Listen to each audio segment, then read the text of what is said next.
can be a little bit confusing, but what that means is that the trademark needs to identify the source of goods and services. So if you just use a certain phrase on your blog every once in a while, but you're not real consistent and it's not really at the top or it's in the middle of your blog, then that's probably not going to function as a trademark. So what needs to happen is that the name of the trademark or the whatever it is needs to be at the top of the website, and it needs to stand alone. So as an example, I have Pirate Fight Club registered, but I'm also Stadler IP Law.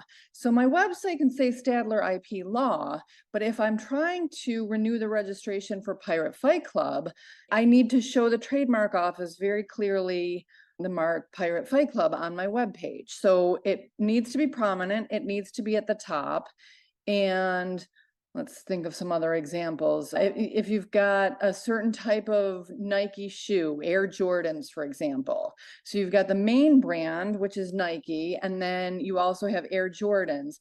The Air Jordans need to be clearly marked as Air Jordans in order to function as a trademark.